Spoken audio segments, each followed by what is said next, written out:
Demikian dari saya, billahi taufiq hidayah. Assalamualaikum warahmatullahi wabarakatuh. Waalaikumsalam.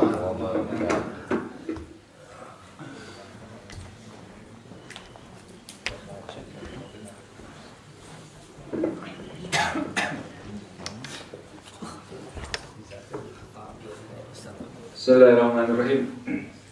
Assalamualaikum warahmatullahi wabarakatuh.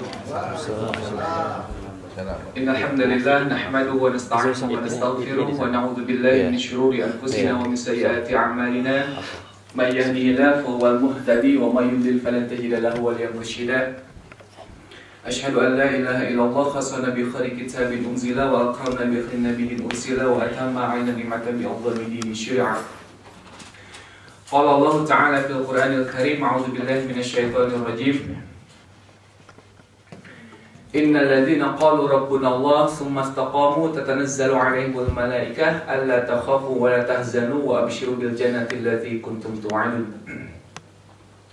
Shadaqallahul adzim. Wa asyhadu anna Muhammadan abduhu wa rasuluhu alladzi la nabiyya ba'dah. Hadirin wa hadirat rahimakumullah, puji dan syukur milik Allah yang telah mengumpulkan kita di masjid ini pada pagi yang segar ini, insyaallah. Semoga kesegaran pagi ini sama seperti segarnya hati, pikiran Bapak Ibu semua.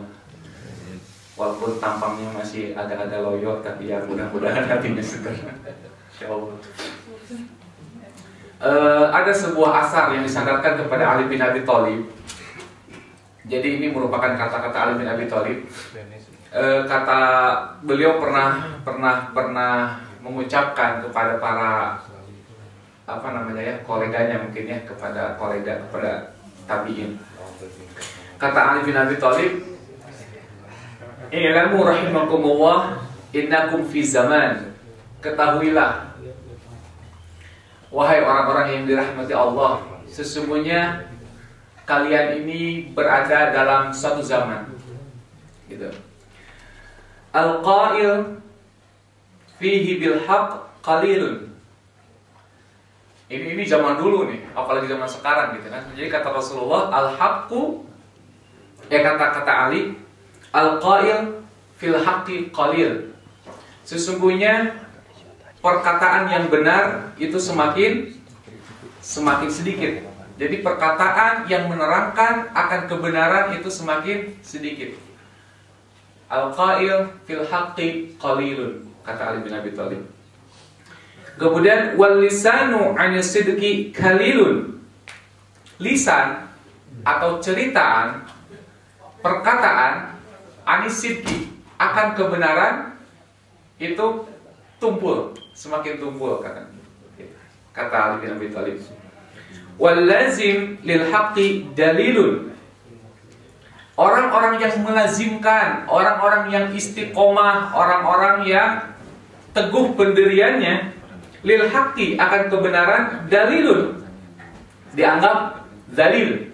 Dalil itu hina, kata Ali bin Abi Thalib. Ini zaman dulu, padahal zaman dulu kemaksiatan masih belum terlampau banyak seperti sekarang gitu ya.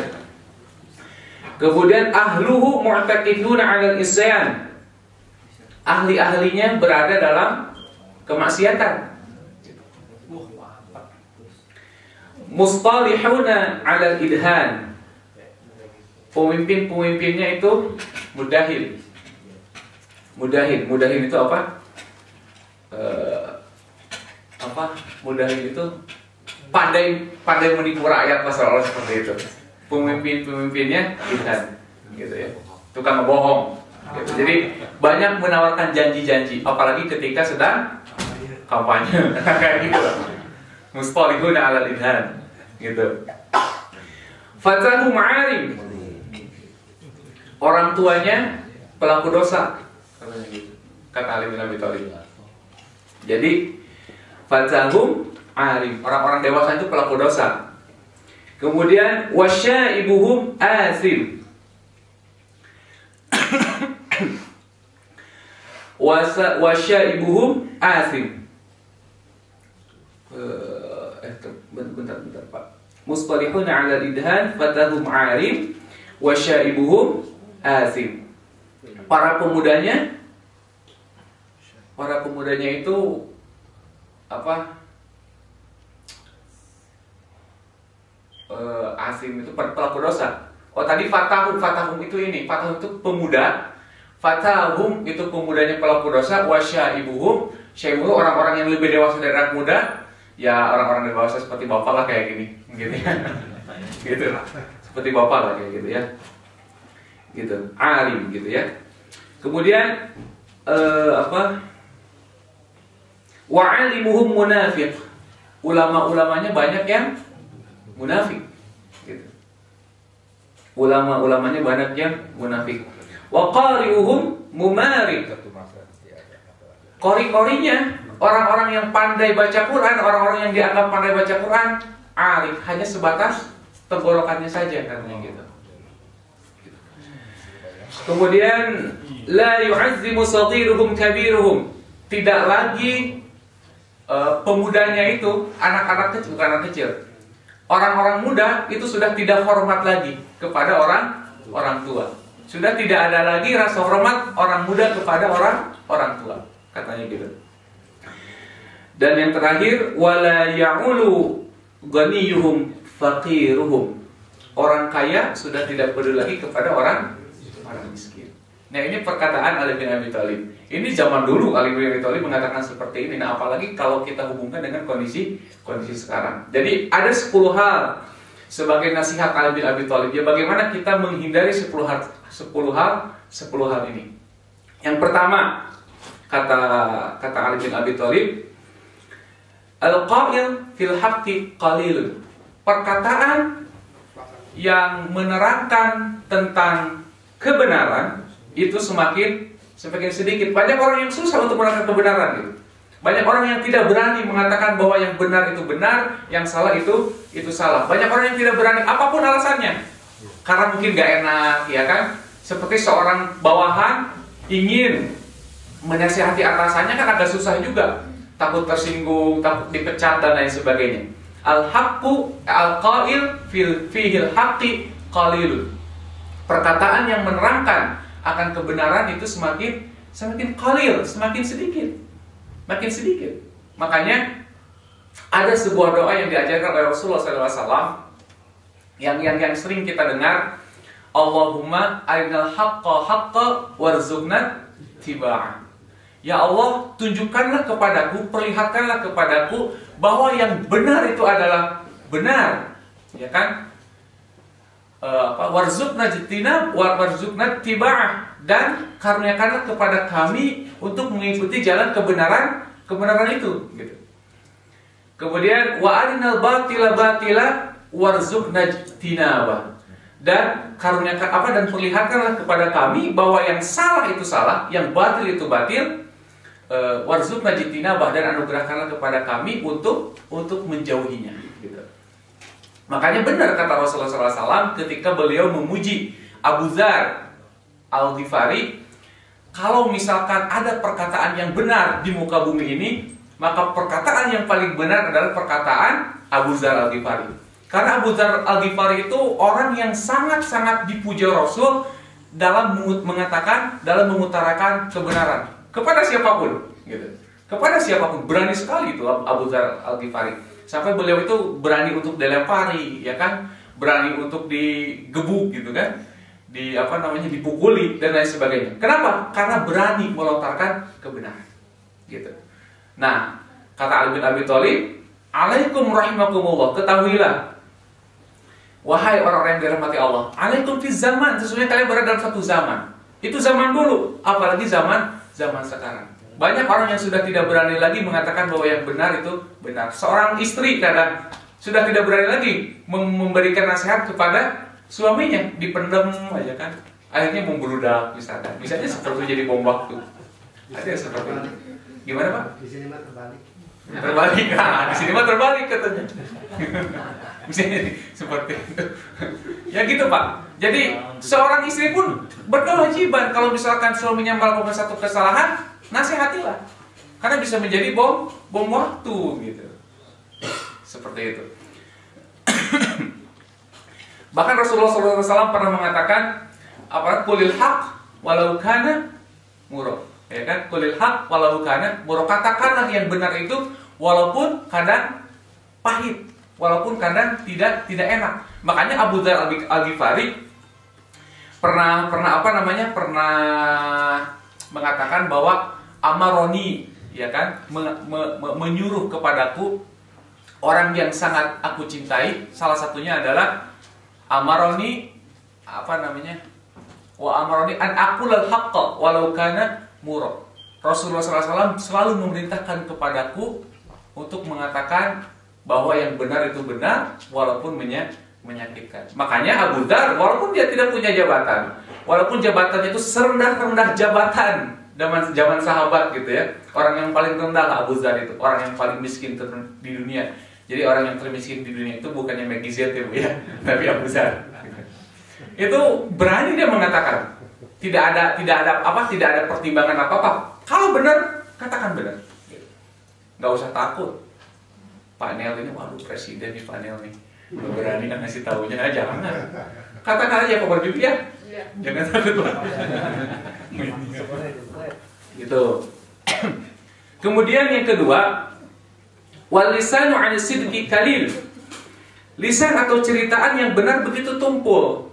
Jadi ucapan yang benar itu dianggap tumpul, sudah tidak tajam lagi, sudah tidak bisa menyentuh lagi walau apa penyebabnya, gitu kan? Apakah karena orang-orang itu sudah terbiasa dengan dengan berbagai macam kemaksiatan? Zaman sekarang orang melihat bentuk kemaksiatan sudah tidak terasa, ya kan? Ketika melihat orang lain, ya kan, aurat orang lain itu sudah biasa aja, ya kan? Ketika jalan-jalan ke pantai misalkan, nauzubillah min dzalik, jangan pernah kita merasa terbiasa ketika melihat dosa. Ya mungkin karena kita sudah terbiasa dengan hal-hal seperti itu, sehingga perkataan yang benar yang masuk ke telinga kita itu dianggap biasa aja, dianggap angin lalu saja. Makanya benar kata Ali bin Abi Thalib, perkataan yang benar itu kalil, tumpul, sudah tidak menyayat lagi gitu. Kalau dulu kan ketika seorang ulama ngomong begini, wah kesannya gimana gitu kan. Kalau sekarang Pak Yahya tiap ngomongin Yahudi terus-terusan, dianggap itu biasa saja. Padahal mungkin karakter Yahudi itu ada dalam diri kita gitu. Kenapa? Karena sudah terbiasa dengan hal-hal maksiat yang sudah ada dalam otak kita, sehingga yang benar itu dianggap hal yang wajar saja gitu. Tidak dianggap sebagai sebuah nasihat. Nauzubillah min dzalik. Kalil, sangat tumpul kata Ali bin Abi Thalib. Gitu. Kemudian selanjutnya kata Ali, yang istiqomah dalam hak dianggap hina. Al-lazim bil haq, zalilun. Orang yang lazim, orang yang istiqomah dalam melaksanakan kebenaran itu dianggap hina, dianggap zalil. Zalil itu hina. Gitu. Dianggap hina. Seorang suami misalkan rajin ke masjidnya, ya kan, rajin saum sunnahnya, cek istrinya teh, nanaman bapak, maaf, kamu teh apa sih Pak, misalkan capek-capek puasa, ya kan, gak tahu apa kalau maghribnya sekarang jam 9, mikir Pak, nah, misalkan dianggap seperti itu. Ada kayak gitu kan, suaminya saum, istrinya malah meledeknya, si bapak gak punya otak ya, gitu kan. Bangun jam 3, nyiapin makanan sendiri, udah gitu buka jam 9, gak punya otak. Bisa kayak gitu. Zalilun, orang yang istiqomah dalam kebenaran dianggap hina. Nah itu tidak sedikit, ya kan? Tidak sedikit orang yang orang yang memakai pakaian Islam misalkan buat perempuan, itu dianggap direndahkan, dilecehkan, itu tidak sedikit, itu banyak gitu. Nah, alaikum fi zaman, inilah zaman yang akan kita hadapi kata Ali bin Abi Thalib. Nah, sekarang ini kita menghadapi zaman yang disebut oleh Ali bin Abi Thalib ini gitu. Makanya dalam surah Fussilat ayat 30 surat ke-41 Allah mengatakan innal ladzina qalu rabbuna Allah Tsumastaqamu tatanazzalu 'alaihimul malaikah alla takhafu wa la tahzanu wa abshiru bil jannati allati kuntum tu'adun. Allah memuji setinggi-tingginya orang yang istiqomah dalam kebenaran. Innal ladzina qalu rabbuna Allah.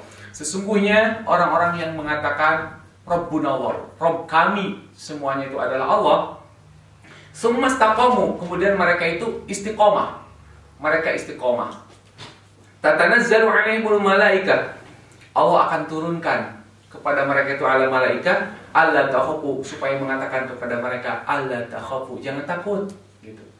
Jangan takut, wala tahzanu, jangan bersedih.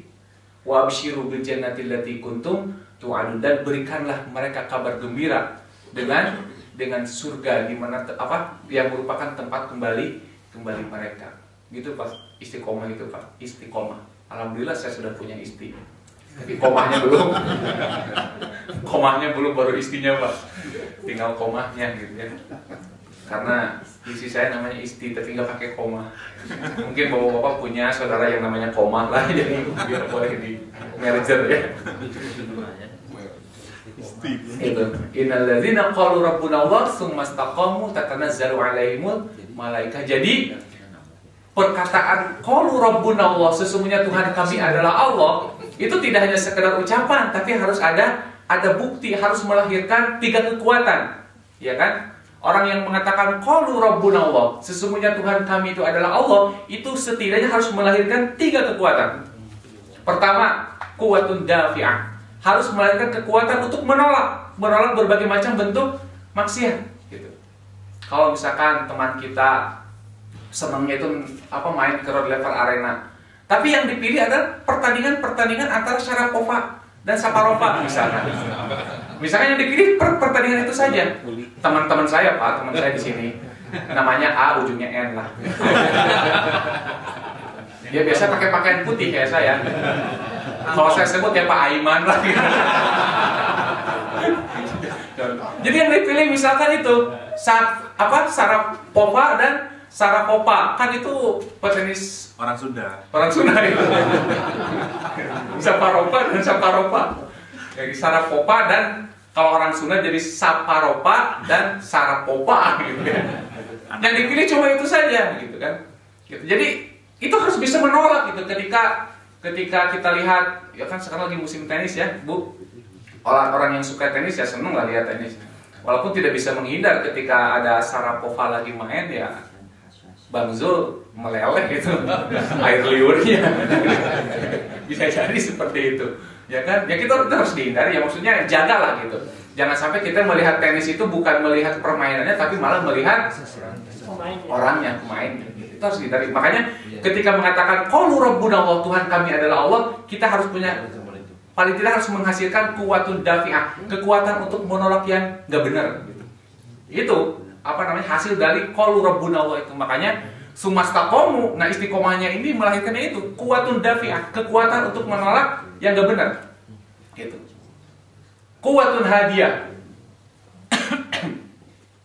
kekuatan untuk mengarahkan keinginan diri gitu, kepada hal yang benar-benar gitu. Kekuatan untuk melaksanakan berbagai macam perintah-perintah Allah, sunnah-sunnah Rasulullah SAW gitu. Itu harus begitu ketika mengatakan innal ladzina qalu rabbuna Allah, karena yang dipuji oleh Allah ya orang seperti itu. Mereka tidak hanya sekedar mengucapkan dengan kata-katanya, tapi mereka pun membuktikan dengan perbuatannya gitu. Dan yang terakhir ada quwwatun rabithah, kekuatan untuk menyatukan diri dengan saudara-saudaranya umat Islam gitu. Jangan sampai kita itu hanya mau mendengar misalkan dari kelompoknya sendiri. Misalkan ada ada pengajian, tapi karena ini mah bukan dari kelompok saya, ya saya di luar sajalah. Misalkan saya diam-diam aja di luar, duduk-duduk saja, yang seperti itu. Karena yang disebut dengan qalu rabbuna Allah ada fungsi quwwatun rabithah, kekuatan untuk menyatukan diri. Di mana di situ ada kebenaran, ambillah itu dari siapapun. Itu quwwatun rabithah. Karena yang dipuji oleh Allah adalah qalu rabbuna Allah tsumastaqamu, kemudian mereka istiqomah. Gitu. Yang keempat, ahluhu mu'takifuna 'ala al-isyan ahli-ahlinya berada dalam kemaksiatan. Seperti di sini, sepertinya masang itu seperti apa? Seperti kebiasaan yang dianggap biasa saja lah. Pasang ini Pak, pasang apa? Pasang apa? Judi gitu. Misalkan sekarang lagi tenis nih, wah pasang Nadal nih, nanti kamu bakal menang. Seperti biasa, padahal demi Allah itu haram, itu judi itu. Tapi karena sudah terbiasa, dianggap seperti permainan biasa saja. Makanya benar kata Ali bin Abi Thalib, ahluhu mu'takifun ala isyan. Ahli-ahli itu i'tikaf lah gitu. Menggunakan kata mu'takifuna, berarti diam di situ gitu. Maksudnya nyaman di situ. Makanya orang-orang yang i'tikaf kan harus nyaman di masjid. Jangan sampai namanya i'tikaf tapi lihat jam, ya kan? Nelpon istri, itu bukan i'tikaf, istrikaf gitu. Kalau i'tikaf itu diam di masjid, kemudian dia merasa nyaman. Nah ini ahluhu mu'takifuna 'alal isyan, ahli-ahlinya itu diam gitu dalam kemaksiatan. Jadi menganggap kemaksiatan itu merupakan udah menjadi budaya gitu. Seperti ahli maksiatnya yang disebut itu kalian akan berada di suatu zaman di mana orang-orangnya itu senang melakukan maksiat seperti itu. Yang mungkin asumsinya ya kita sebagai minoritas berada di tempat orang-orang yang terbiasa melakukan maksiat. Ya mungkin di sini lah. Orang-orang di sini kan minum udah terbiasa, ya kan? Kemudian judeng udah terbiasa dan lain sebagainya. Ya maksudnya kita jangan sampai terbawa ketika melihat ahli atau mayoritas umat di situ merupakan orang-orang yang terbiasa dengan maksiat. Kita jangan sampai terbawa. Itu kan pesan dari Ali bin Abi Thalib. Alaikum fiz zaman ahluhu mu'takifun 'ala isyan. Berarti kita jangan sampai terbawa, terjerumus kepada ahli-ahli yang seperti itu. Kemudian apa tadi? Mustalihuna 'alal idhan. Pemimpin-pemimpin itu mudahin, pandai menipu rakyat. Gitu. Ya, kita lihat sekarang di Indonesia banyak pemimpin-pemimpin yang apa? Yang hanya sekedar memberikan janji-janji palsu. Yaitu tidak usah disebutkan ya. Ya Bapak sendiri bisa melihat bagaimana seorang pemimpin ketika dia mau naik menjadi seorang anggota DPR misalkan, menjadi gubernur misalkan, bahkan menjadi RW sekalipun, itu janjinya luar biasa kepada masyarakat. Mudahin ini, nipu ini. Gitu. Tapi setelah dia jadi, mana? Nggak ada janjinya. Nah, seperti itu. Nah, ini sudah menjadi kebiasaan para pemimpin di kita. Sudah menjadi kebiasaan bahwa benar bahwa pemimpin-pemimpin itu mudahin, pandai menipu rakyat. Pandai menipu rakyat. Kemudian fatahu ma'arimun. Pemuda-pemudanya itu melampaui batas. Pemuda-pemudanya melampaui batas. Di Bandung, Pak, anak muda sekarang nih, anak-anak SMA itu luar biasa brutalnya tuh. Salah satunya adalah kelompok geng motor misalkan. Itu mereka sadis-sadis itu. Bu, kalau misalkan ada saudara gitu ya, bawa motor di Bandung misalkan. Ini saya sebut Bandung karena yang saya tahu Bandung gitu ya. Itu sendirian di ini, itu masih jam 10-an, jam 9-an. Itu kalau udah geng motor lewat itu bisa celaka dia. Beneran itu enggak? Maksudnya kayak ya anak muda gimana lah, anak muda yang uji nyali kan. Uji nyali berani dia mukul dia misalkan. Itu benar-benar dipukul itu. Diambil motornya, padahal mereka nggak butuh. Karena sesungguhnya tidak sedikit dari kelompok mereka itu orang-orang yang kaya, semua tidak butuh materi, tapi senang ketika mereka merampas hak orang. Ambil saja, dipukuli, disiksa gitu kan. Udah gitu diambil motornya. Nah ini fatahu ma'alimun, pemuda-pemudanya melampaui batas. Seperti sudah terorganisir gitu. Dan banyak backupnya juga. Oh banyak sekali kasus-kasus geng motor ini. Banyak sekali gitu ya. Fatahu ma'alimun. Kemudian orang tuanya pelaku dosa, wasyaibuhum athim, orang tuanya masih senang melakukan dosa. Kan seharusnya yang namanya orang tua, disebut orang tua itu kan udah di atas 50-an lah orang tua gitu ya. Ya Siapa yang itu muda gitu. Dengan motornya di udah di atas 50 ya itu beda sedikit muda sama mudar. kalau saya masih muda ya bapak-bapak mudar lah gitu. Wasya ibu asim. Orang tua itu masih senang melakukan dosa. Maksudnya gini loh, Pak, Bu, sudah tidak pantas kalau misalkan orang tua itu masih senang melakukan dosa. Maksudnya secara kacamata sosial saja, orang tua itu sudah tidak pantas melakukan dosa. Gitu.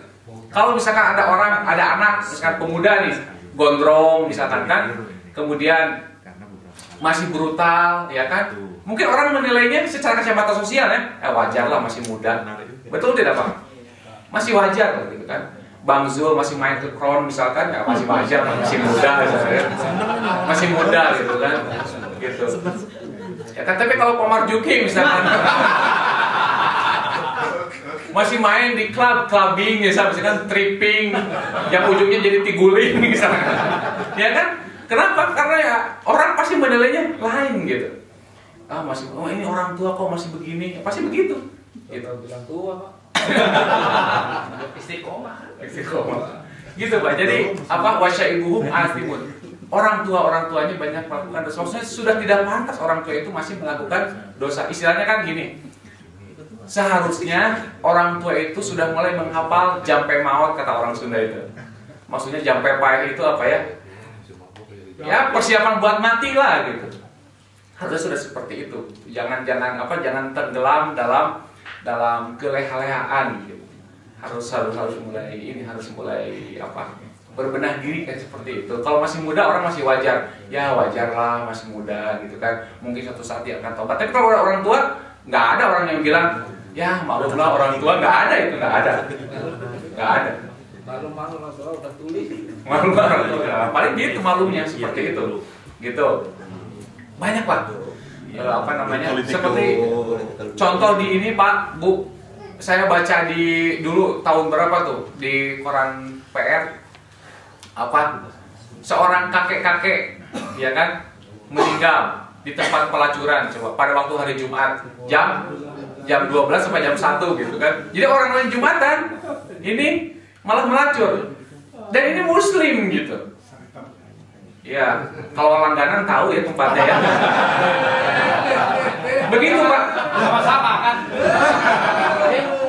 Orang tua coba. Nah, kan orang mencibir luar biasa mencibir. Makanya ada azab menghinakan ya salah satu mungkin bukan orang tua yang pelaku maksiat gitu. Kalau orang muda melakukan maksiat ya masih wajar lah. Ya wajar masih muda gitu kan. Masih maksudnya tetap aja tidak wajar di hadapan Allah pelaku dosa itu ya. Tapi menurut kacamata sosial saja kalau orang tua melakukan dosa itu sangat-sangat sudah tidak dihargai gitu. Tapi orang yang masih muda masih mending lah gitu kan. Kan nafsunya masih gini. Tapi orang tua kok wah kayak gitu lah. Jadi apa ya? Jadi kalau sudah di atas 45 gitu kan, 50 ya harus cepet-cepet tobat lah. Karena dari sisi probabilitas juga kan orang-orang di atas 45 itu yang mendekati ajal itu. Jadi udah mulai bau tanah gitulah. Ya. Harus mulai sadar.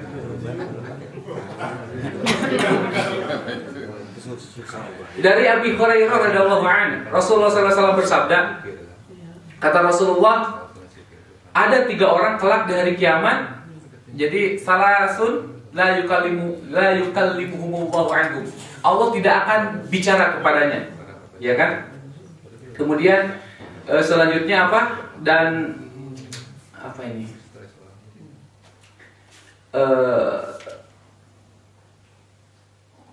Dan mereka akan mendapatkan siksa yang sangat-sangat menyakitkan gitu. Dan mereka akan mendapatkan siksa yang sangat-sangat menyakitkan. Kalau dalam bahasa Al-Qur'an azabahun gitu. Azab yang menghinakan karena kata-kata hina di sini menunjukkan penyiksaan yang sangat luar biasa, yang memalukan, yang menyakitkan gitu. Kan ada orang yang ditampar mungkin tidak terlalu sakit kalau di dalam WC misalkan. Tapi kalau misalkan ditampar walaupun sedikit di depan bapak-bapak kan itu menyakitkan. Tidak sakit secara lahirnya, tapi sakit secara batin. Nah ini kata Rasulullah ada 3 orang yang akan disiksa secara menyakitkan. Yang pertama, orang tua yang berzina. Jadi orang tua yang masih berzina, wah itu adabnya menyakitkan tuh. Walaupun di dunia mungkin menyenangkan, gitu kan? Tapi di akhirat sangat-sangat menyakitkan. Kemudian yang kedua, pemimpin yang berkhianat. Dan orang yang ketiga, orang fakir yang takabur. Jadi Pak, Bu, kalau jadi orang fakir jangan takabur ya, karena nanti adabnya itu menyakitkan gitu. Jadi kalau mau takabur ya nanti kaya dulu lah. Jadi kalau orang kaya takabur mungkin tidak terlalu menyakitkan adabnya. Tapi kalau orang udah miskin takabur, wah, hidup lagi. Nah ini menyakitkan adabnya. Menyakitkan adabnya. Kemudian yang selanjutnya, ulama-ulamanya munafik. Banyak ulama-ulama yang munafik. Munafik itu di depan seperti orang yang soleh, tapi di belakang sadis gitu. Ya kita tidak bisa menilai orang ya Pak ya. Tapi kata Ali akan ada di suatu zaman di mana banyak ulama-ulamanya itu munafik. Di hadapan orang seperti orang yang soleh, tapi di belakangnya dia sesungguhnya tidak melakukan perbuatan-perbuatan yang dia katakan. Yang kesembilan, waqairuhum mana tadi? Mumarik. Kori-korinya itu hanya sebatas apa? Tenggorokannya saja, hanya sebatas suaranya saja. Jadi bacaan Al-Qur'an hanya sebatas suaranya saja, hanya sebatas perlombaannya saja, tidak ada yang diamalkan dari situ. Yang kesembilan, yang kesepuluh, orang muda sudah tidak hormat lagi kepada orang tua. Makanya ini para pemuda ini Pak Nel harus hormat ya sama Pak Ade. Mantan presiden misalnya tidak mau hormat kepada mantan presiden Westol misalnya. Harus hormat itu Pak ya. Dan yang terakhir, orang kaya sudah tidak peduli lagi kepada orang fakir. Jadi kalau kita diberi kelebihan rezeki ya, karena insya Allah di sini itu orang-orang punya kelebihan rezekinya. Jangan lupa terhadap orang-orang fakir yang ada di negara kita. Kalau kita lihat di sini mungkin nggak ada orang-orang fakir ya. Tapi kalau kita lihat di seberang sana, banyak sekali orang-orang yang fakir. Kemarin Pak Edward memperlihatkan sebuah foto yang sangat mengerikan gitu Pak. Kita ini kan di sini ada dana buat anak yatim itu ya. Gitu. Nah, salah satu penerima donasinya adalah seorang anak berapa Pak ya kemarin itu? Umur berapa? 14. Bukan 14 tahun. Itu adiknya. Nah, ini adiknya itu umur 14 tapi tidak bisa apa-apa. Itu punya kelainan. Jalannya udah nggak benar ya kan. Rumahnya kalau misalkan tangan kita dibentangkan itu hampir sampai itu. Kalau kita masuk, kita harus membungkuk, tidak bisa berdiri. Gitu. Nah, gimana? Nggak ada anusnya. Oh iya, anaknya itu nggak ada anusnya Bu, anak adiknya itu. Nah kakaknya yang mendapat santunan dari kita, gitu. Nah makanya ya, sekalian dalam kesempatan ini ya kita giatkan lagi program Masjid Vestol ini untuk menyantuni anak-anak seperti mereka. Mereka butuh dana, dan dia tidak punya ayah. Jadi ibunya ini menghidupi dua orang anak ini. Adiknya tidak punya anus, dia tidak bisa jalan, maksudnya abnormal. Umur 14 tahun kata Pak Ed itu kecerdasannya jauh lebih pintar anaknya ya. Si Sarah itu umur berapa tuh? Umur 4 tahun ya? 3. Umur 3 tahun. Lebih cerdas dia gitu. Jadi umur 14 kecerdasannya jauh di bawah anaknya yang umur 3 tahun. Itu Pak Bu. Ya demikian saja yang bisa disampaikan. Mohon maaf Bang Jun, saya korupsi 2 menit. Gak apa-apa, karena iklan yang 2 menitnya iklan. Aku lupa hadza astagfirullahaladzim. Assalamualaikum warahmatullahi wabarakatuh. Waalaikumsalam warahmatullahi wabarakatuh. Ustaz iPhone gini ya.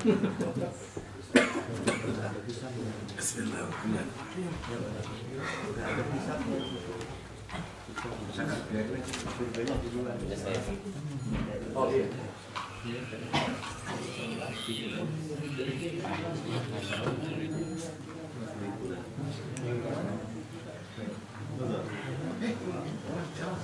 Assalamualaikum warahmatullahi wabarakatuh.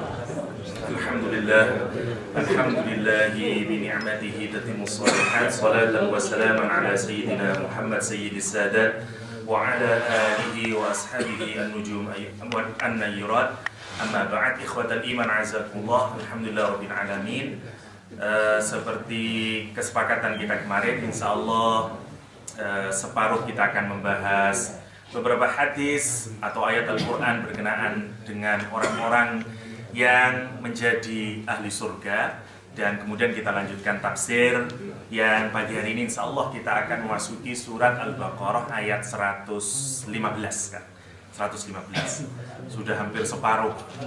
Jadi kalau pengajian ini sudah berlangsung 2 tahunan, berarti kalau mau menyelesaikan Al-Baqarah kurang 2 tahun lagi berarti paling. Berarti berpanjang dong. Iya. Sebanyak bisa. Jamnya Nadal di Kedekari. Kayaknya harus tinggal di sini nih. Bismillahirrahmanirrahim. Di surau kita saya mengungkapkan satu hadis yang saya pikir penting juga untuk diungkapkan lagi sebagai pengantar sebelum kita masuk, betapa inginnya kita ini menjadi orang yang dipastikan menjadi ahli surga. Amin ya rabbal alamin. Di Sahih Muslim diceritakan bahwa Allah SWT yu'ta bi an'amin nas min ahli nar.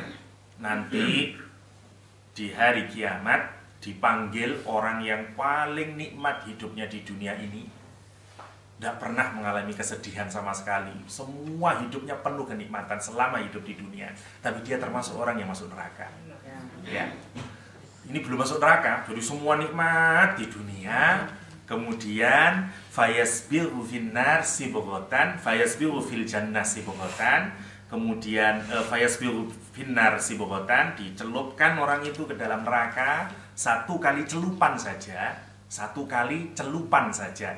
Jadi 1 celupan. Kemudian ditanyai kepada dia. Ditanyain, ya ibna Adam, hal ra'aita khairan qad, apakah kamu merasakan atau mengira ada kebaikan yang pernah berlalu dalam hidupmu? Hal marra bika na'imun qad, apakah kamu pernah merasakan bahwa kamu pernah mendapatkan nikmat dalam hidupmu? Dia mengatakan, la wallahi ya Rabb, sungguh saya tidak pernah merasakan nikmat dalam hidup. Gara-gara apa? Dicelupkan neraka just 1 kali celupan. Ya. Kemudian yu'ta bi asyaddin nas ba'usan. Kemudian didatangkan lagi oleh Allah orang yang paling sengsara hidupnya di dunia ini. Ya, kata Pak Gunggun tadi, apa paling sengsara Pak Gunggun? Orang paling sengsara hidupnya di dunia ini. Kemudian dia fayasbiru fil jannah sibghatan, dia dicelupkan ke dalam surga 1 kali celupan saja. Kemudian ditanyain oleh Allah SWT, ya ibna Adam, kata Allah SWT, hal ra'aita ba'usan qad, hal marra bika syiddatan qad, ya, syiddatun qad, apakah engkau merasakan kesedihan dalam hidupmu?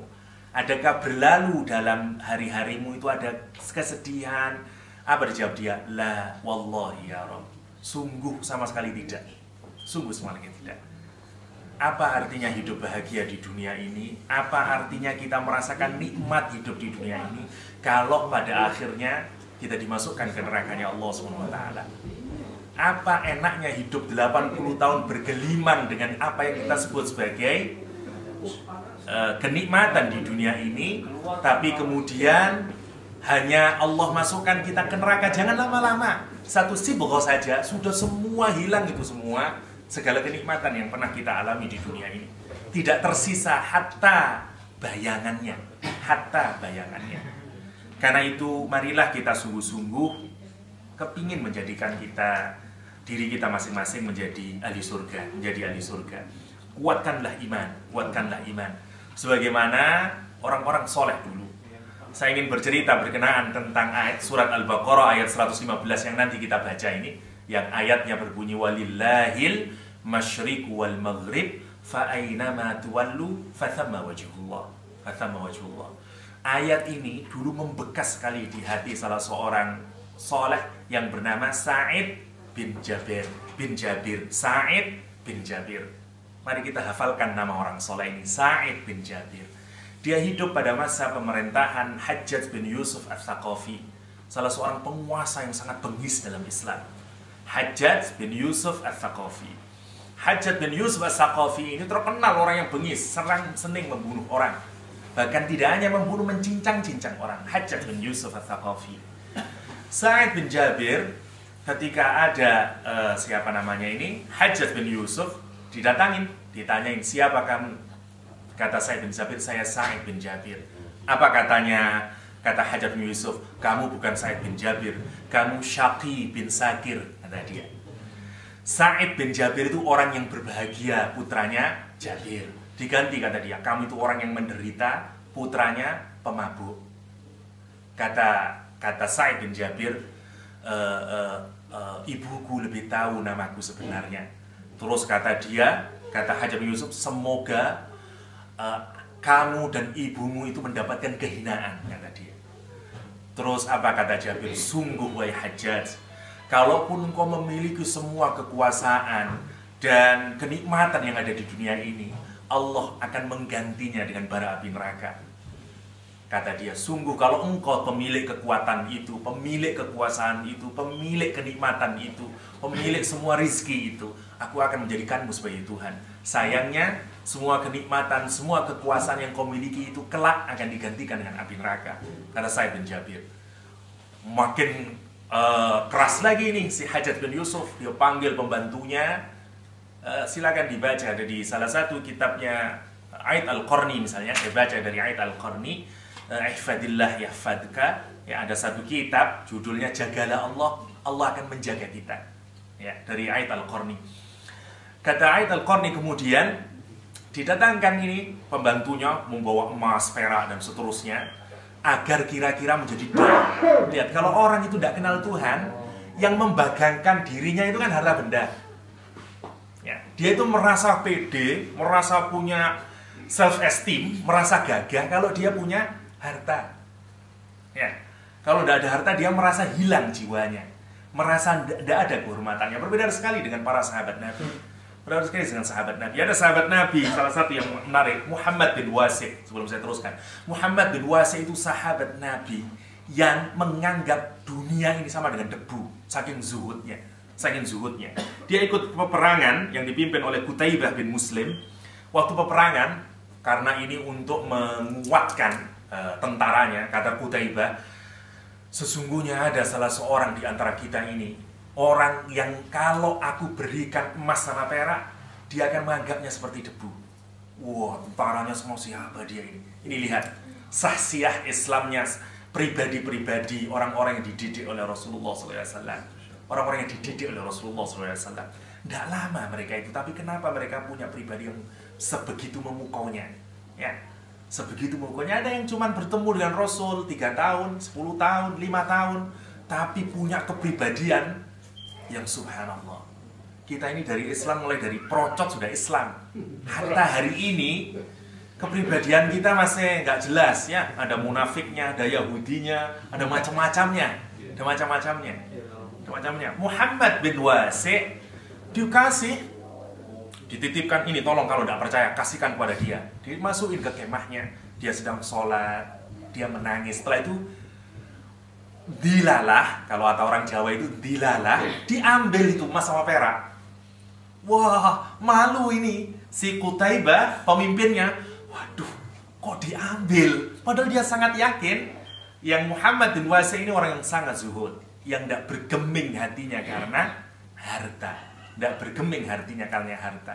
Tetapi menariknya kemudian dia masih percaya, dia berdoa, ya Allah, janganlah engkau hinakan saya karena persangkaan baik saya kepada seorang muslim, kata dia. Dia merintahkan kepada bala tentaranya, ikutin dia, ikutin apa yang dilakukan oleh Muhammad bin Wasi'. Apa yang menarik, begitu dia membawa emas perak itu, dia keluar, dia cari orang yang miskin, ketemu dengan orang yang sangat miskin, dikasihkan semuanya kepada orang miskin, semuanya kepada orang miskin. Ini sahabat Rasulullah SAW, sahabat-sahabat Nabi Muhammad yang semua kenikmatan dunia itu tidak menipu dia. Kenapa? Karena di pikirannya dan di hatinya adalah keinginan untuk mendapatkan kenikmatan akhirat. Kenikmatan akhirat. Kalau kita sudah punya bayangan akan akhirat, keinginan akan surga Allah, di dunia ini menjadi begitu sangat rendah, ya, menjadi sangat hina dunia ini di hadapan orang-orang soleh.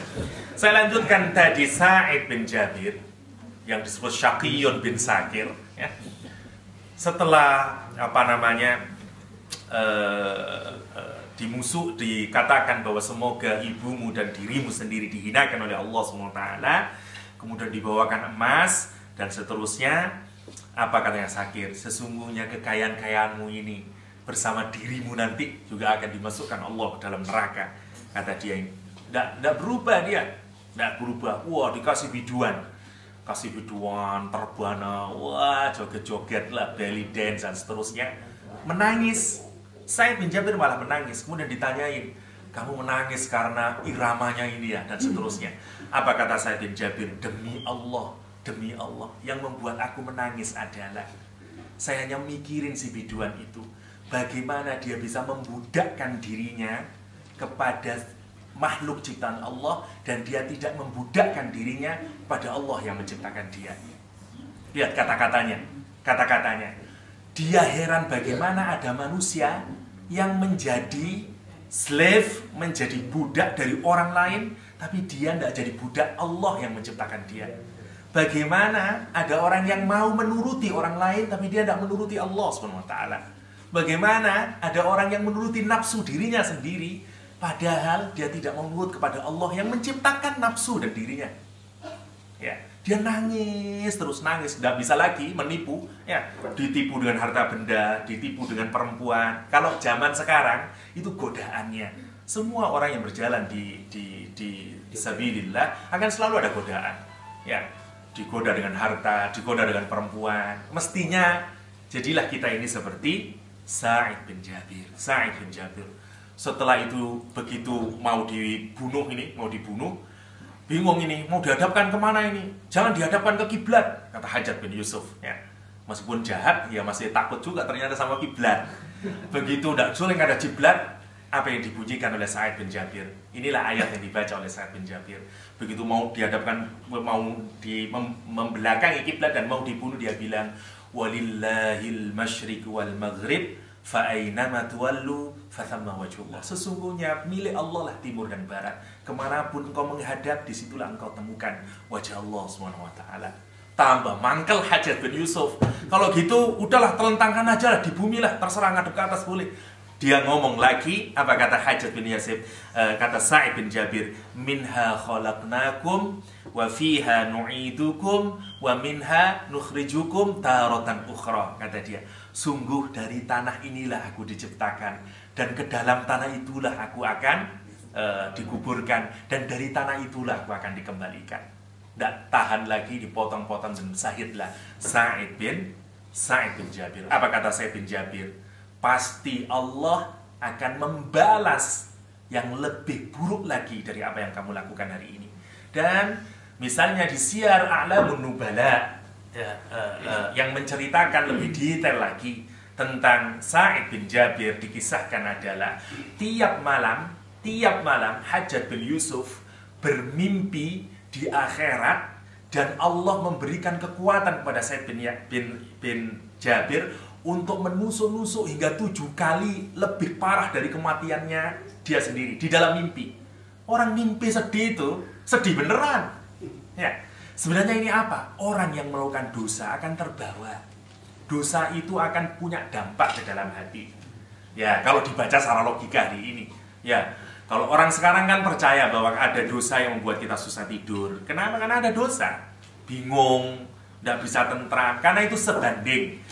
Perbuatan amal soleh memberikan sakinah, perbuatan dosa memberikan tidak ketenangan.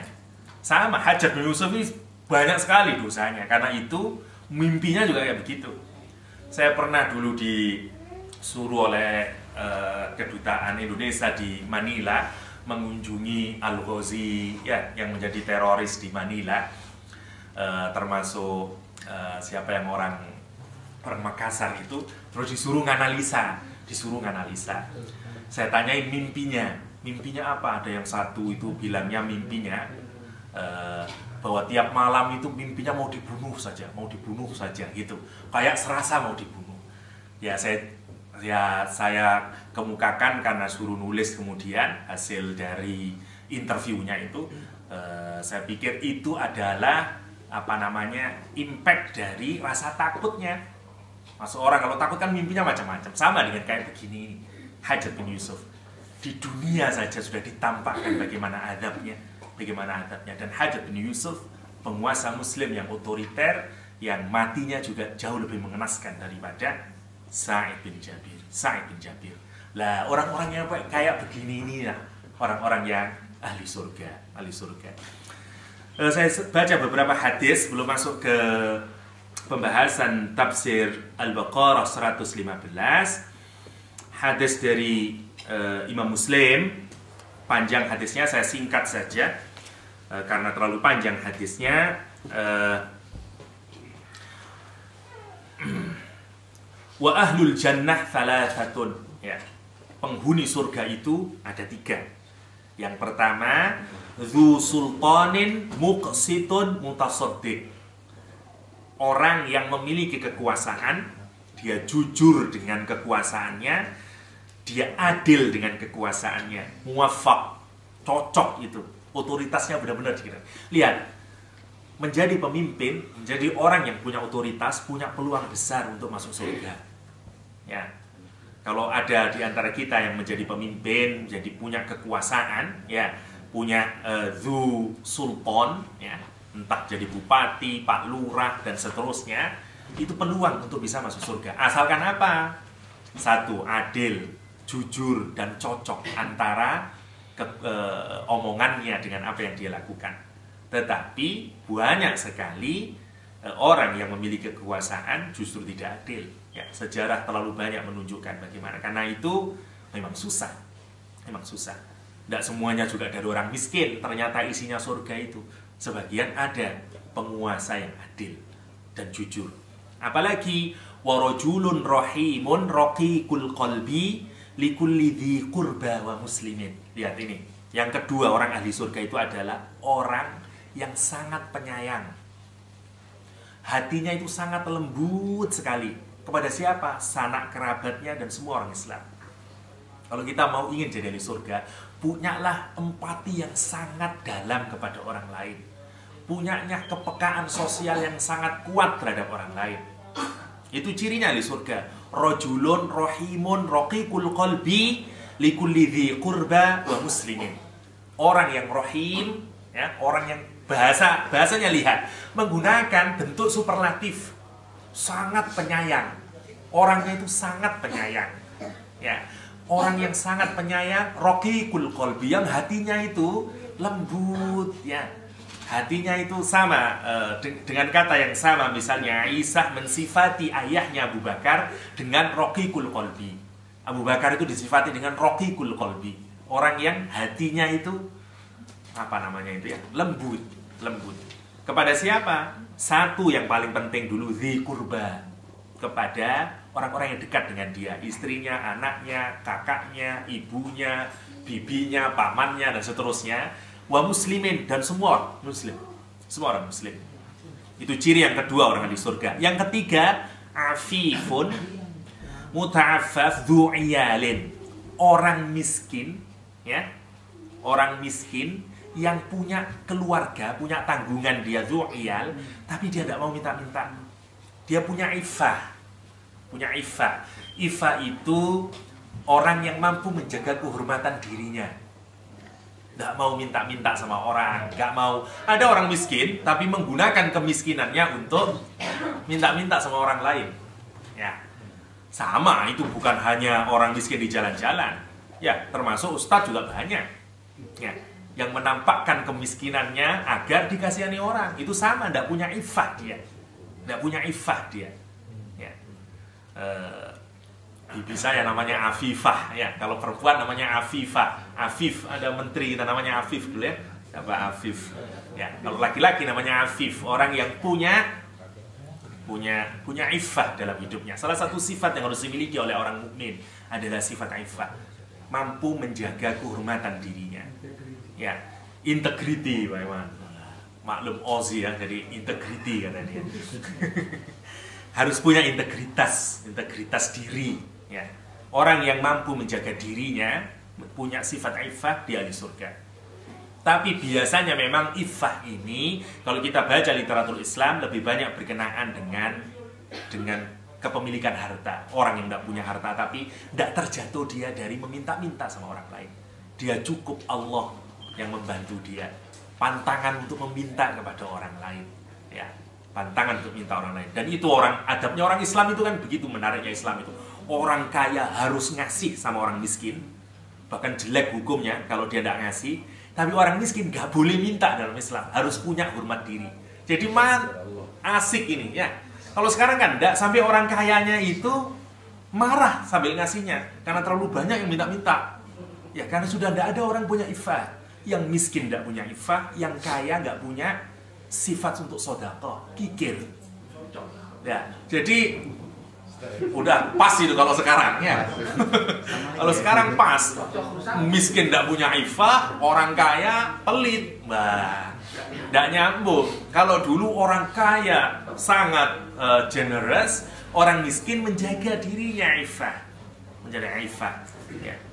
Ini yang wa ahlun nar, dan ahli surga itu khamsatun. Di hadis ini perbandingannya 3 sama 5 ya. Lebih banyak nerakanya ini. Ahli nar itu ada 5 kata Nabi. Ad-dha'if la zabra lahu alladzina hum fikum taba'an la yabghuna ahlan wala malan. Orang yang lemah dalam segala aspek ini ya, termasuk dari hartanya, dan dia ini tidak punya kepentingan apapun kecuali kalau berhubungan dengan orang lain hanya kepingin hartanya dan keluarganya. Orientasinya duniawi kalau berhubungan sama orang. Nah, ada enggak orang yang model kayak gini? Pokoknya gimana saya bisa menghasilkan. Nah, kira-kira kayak gitulah dalam berhubungan dengan orang. Ya, dalam berhubungan dengan orang. Dalam hal apapun, itu ciri orang ahli neraka kayak begitu itu. Apalagi wal kha'in alladzi la yakhfa lahu tama'un wa in daqqa ila khanah. Orang ahli pengkhianat yang dia itu tidak takut untuk menunjukkan ketamaannya kalau dia itu mau khianat, untuk menunjukkan bahwa dia ini memang pengkhianat gitu. Meskipun dia dipaksa agar tidak khianat, tetap aja khianat. Nah, itu juga ahli neraka itu. Orang suka khianat. Orang suka khianat. Makanya dalam Islam itu rumus awal itu kan orang muslim itu disejajarkan dengan sifat amanah. Ya, la imana liman la amanatalah, kata Rasulullah. Gak punya iman yang sempurna orang yang gak amanah. Yang kayak gitu. Pak Ade sudah enak punya amani ya. Tinggal amanahnya saja Pak Ade ya. Amani sudah punya, tinggal amanahnya. Ya. Kata Rasulullah sudah dianggap tidak punya iman itu orang yang tidak punya amanah. Apalagi orang khianat. Orang khianat. Khianat penghuni neraka. Penghuni neraka. Wa rajulun la yusbih wa la yumsi illa huwa yukhadi'uka an ahlika wa malika. Dan ada lagi orang yang tidak sore, tidak pagi, dia selalu menipu. Penipu, pengkhianat, hamba dunia, semua itu ahli neraka. Wa dzakarul bakhl wal kadhib, dan juga orang kikir ya, orang pembohong, itu semuanya ahli neraka. Wasyinzir wal fakhash. Wasyinzir itu orang yang suka mencaci maki orang. Sukanya kerjaannya nyaci aja, nyela orang aja, ahli neraka. Dan yang terakhir wal fakhash, suka berbicara fahish, suka bicara kotor. Omongannya jorok terus. Saya pernah baca satu artikel psikologi, katanya kalau pikiran kita ini, sayangnya tidak ada siapa itu yang Pak Arif Budiman, katanya kalau pikiran kita ini terlalu dioccupy oleh pikiran-pikiran jorok, ya, mulai bacaannya jorok, mimpinya jorok, semuanya jorok, itu nanti dia tidak bisa mengendalikan, akan ada saja dari ucapannya itu ngomong jorok. Ada dia begitu. Kan itu cerminan dari pikiran dia. Ya sama lah. Kalau kita lagi pikirannya tempe, ngomong-ngomong, aduh tempe enak ini kan, kira-kira kayak gitu. Ya, kira-kira kayak gitu. Jadi ada orang yang dijulukin di dalam hadis Sahih Muslim ini sebagai al-fahash, orang yang sukanya ngomong jorok sudah, pikirannya jorok dan seterusnya, dia hamba nafsu.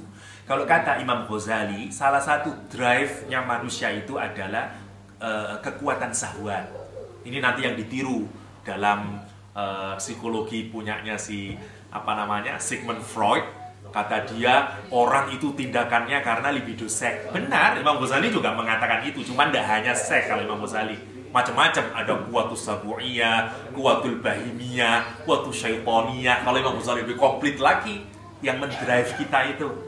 Salah satu drive kita memang ada, yaitu nafsu, yaitu seks terus. Cirinya apa? Cirinya apa? Orang yang sebenarnya yang mengontrol dirinya itu adalah seksualnya. Kalaupun dia mencari uang, nanti ujung-ujungnya uang itu akan larinya ke seks. Ya, entah dia perginya ke King Street, atau beli majalah Playboy, atau pokoknya tidak jauh-jauh dari situ. Kalaupun makan, misalnya yang dicari itu mana ini yang bisa menaikkan, nah misalnya, pokoknya gitu aja udah. Mau nyari kerja, mau apa, tidak akan jauh-jauh dari situ. Ya, itu cirinya orang yang dikuasai oleh kekuatan nafsunya. Yang ahli Imam Ghazali itu Pak Henry Solahuddin. Nanti suatu saat kita minta dia bicara banyak tentang Imam Ghazali. Aduh, udah setengah jam nih. Tambahi satu lagi untuk hadis di Bukhari dan Muslim. Saya bacakan lagi. Ala ukhbirukum bi ahlil jannah. Kata Rasulullah SAW, maukah kalian aku kabari tentang karakter-karakter orang yang menjadi ahli surga? Apa kata Rasulullah? Kullu dha'ifin mutadha'afin law aqsama 'ala Allah la abarrah. Ini menarik sekali cirinya ini. Kullu dha'ifin, orang ahli surga itu orang-orang yang lemah, ya, orang-orang yang lemah dan dilemahkan ada, ya, orang lemah, diopres, orang yang mengalami penindasan, dizalimi. Lau aqsama, kalau seandainya dia bersumpah dengan nama Allah SWT, Allah mengabulkan. Itu orang ahli surga. Orang ahli surga itu. Kalau dia sampai sudah tidak tahan, sampai dia berdoa, doanya diijabah oleh Allah SWT. Ya, ada orang-orang yang kayak begini nih ada. Yang kalau mulutnya kebuka, aras Allah itu berguncang, diterima. Ada orang-orang yang tidak banyak doanya itu, tapi begitu dia berdoa, doanya didengar oleh Allah SWT. Kalau kita ini berbusa-busa doa, tidak tahu yang mana yang mampir didengar oleh Allah. Kata Hakim kemarin itu, bagaimana mau didengar oleh Allah? Cara berdoa kita saja, kata dia, Rabbi firli warhamni waj'alni minal. Kalau duduk di antara dua sujud, Rabbi firli warhamni, sama dengan ngomong kepada Allah. Kata Hakim ini, kata Hakim, kalau kita ayah minta uangnya, ya tidak dikabulkan, kayak gitu. Lawang sama Allah saja, Rabbi firli warhamni waj'alni minal. Gimana minta sama orang tua aja? Ayah minta uangnya dong, ya. Nggak dikabulkan. Itu Hakim itu, ya. Jadi ini yang menarik ya. Itu ciri ahli surga, Ala ukhbirukum bi ahli nar, maukah kalian aku kasih tahu tentang cirinya orang ahli neraka? Kullu utullin jawadin mutakabbirin. Semua orang yang senangnya diagung-agungkan. Ya. Yang kedua, orang yang senangnya gagah-gagahan. Apa yang namanya? Gagah-gagahan. Bermegah-megahan. Dan yang terakhir, orang yang sombong. Orang yang sombong. Lihat, hubungannya itu kan, ini lihat Rasulullah itu. Satu, menggambarkan orang yang di surga orang yang lemah. Lawannya orang yang lemah adalah yang opresor. Kalau ada yang diopres, ada yang orang yang mengopres. Ya, lihat, jadi matching itu. Kira-kira mungkin yang itu masuk surga, yang itu masuk neraka. Kira-kira yang begitu. serakah. Sampai dia tidak punya kesempatan untuk membela diri. Kira-kira kayak gitu. Sampai kalaupun seandainya dia bersumpah di hadapan Allah, diijabah oleh Allah SWT. Diijabah oleh Allah SWT. Masih banyak seri tentang ahli surga dan ahli neraka, dan itu penting untuk melihat diri kita masing-masing. Kita akan tambahin lagi insya Allah minggu depan. Kita sekarang masuk ke Ibnu Katsir ayat 115 dari surat Al-Baqarah. Bismillahirrahmanirrahim. Walillahil masyriq wal maghrib fa aynama tuwallu fa thamma wajhullah. Innallaha wasi'un 'alim. Innallaha wasi'un 'alim. Dan sungguh milik Allah masyriq dan maghrib, timur dan barat. Kenapa disebut timur dan kenapa disebut barat? Refernya ini kepada matahari. Ya, masyriq itu tempat munculnya matahari, maghrib tempat sunsetnya matahari. Ya, makanya dulu waktu umat Islam ini berada pada posisi yang the golden era of Islam, dan ini kecenderungan hampir semua civilization. Kalau kita ini sudah berada di peaknya, di puncaknya, maka biasa melihat orang lain itu melemahkan. Ya, menganggap seperti saya dulu pernah menceritakan, misalnya orang Jawa waktu hebat-hebatnya zamannya keperadaban Jawa, melihat orang lain yang kurang baik disebut tidak Jawa, kayak gitu. Orang Jawa itu kalau ada orang kelakuannya tidak bagus, pancene enggak Jawa, saya gitu. Kenapa? Karena dia mengatributkan semua kebaikan pada kebudayaannya dia. Yang lain itu jelek. Sama kayak sekarang, orang Barat itu nganggap orang Eastern, Western menganggap Eastern itu uncivilized, undemokratik, segala macam lah. Pokoknya yang jelek-jelek. Dan itu semua kebudayaan. Kalau kebudayaan itu sudah di puncak, dia akan melihat yang lain itu rendah. Saya tidak tahu di Sunda apa ada istilah itu. Nggak, Sunda itu ada enggak gitu, saya nggak tahu. Tapi biasanya kayak begitu. Nah, sama. Apalagi kalau di Surabaya, Pak, dasar Madura, panjang Jawa gitu. Kalau di Surabaya begitu, Pak. Keluar juga. Padahal itu sebenarnya sangat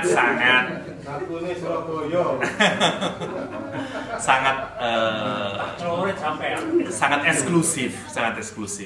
Dan biasanya itu ciri kejatuhan dari peradaban. Kalau sudah pada masa sampai kayak begitu, tinggal nunggu masa jatuhnya sudah ya sama.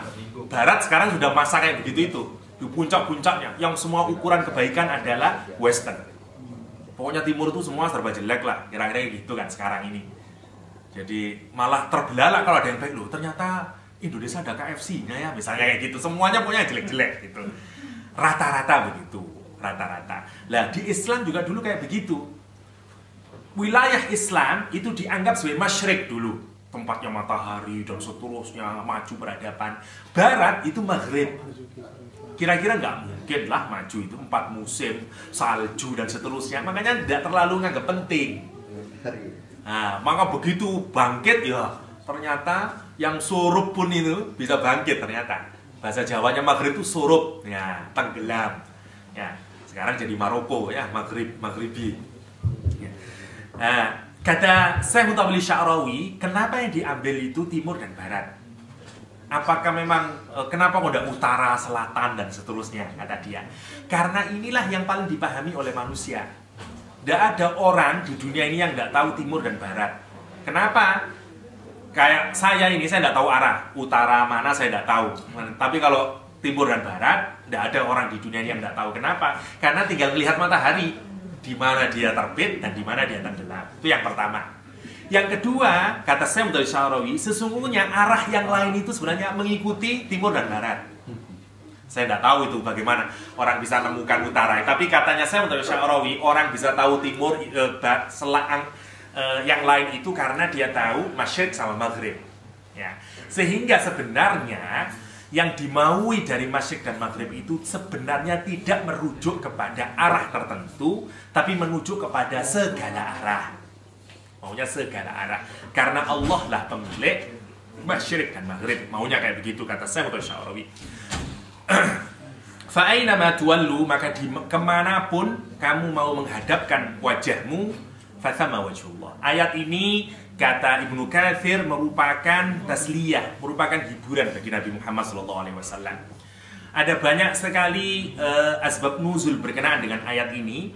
Saya singkat saja karena terlalu banyak kalau dibaca semuanya. Yang pertama, diyakini oleh para mufassir bahwa hal pertama yang berkenaan dengan nasih dan mansuh, abrogation di dalam Islam adalah berkenaan dengan ini. Ya. Hukum menghadap kiblat itu hukum pertama dalam Islam yang dinasih,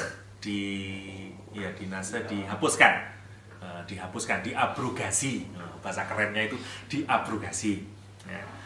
Yang pertama, asbab nuzul dari ayat ini adalah menyatakan, riwayatnya datang dari Ali bin Abi Thalhah dari Ibnu Abbas qala kana awwalu ma nusikha minal Qur'an al-qibla wa dzalika anna Rasulullah SAW lamma hajara ila al-Madinah wa kana ahluha al-yahud amarahu Allah ay yastaqbila Baitul Maqdis fafarihat al-yahud fastaqbalaha Rasulullah SAW bid'ata asyara syahran.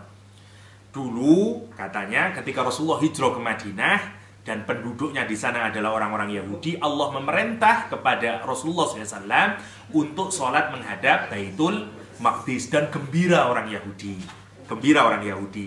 Maka Rasul menghadap ke Baitul Maqdis ketika sholat selama 17-18 bulan. Di sini menggunakan bid'ata asyar syahron. Wa kana Rasulullah SAW yuhibbu kiblata Ibrahim. Padahal Nabi Muhammad itu lebih menyukai kiblatnya Nabi Ibrahim, ai Ka'bah di Makkah.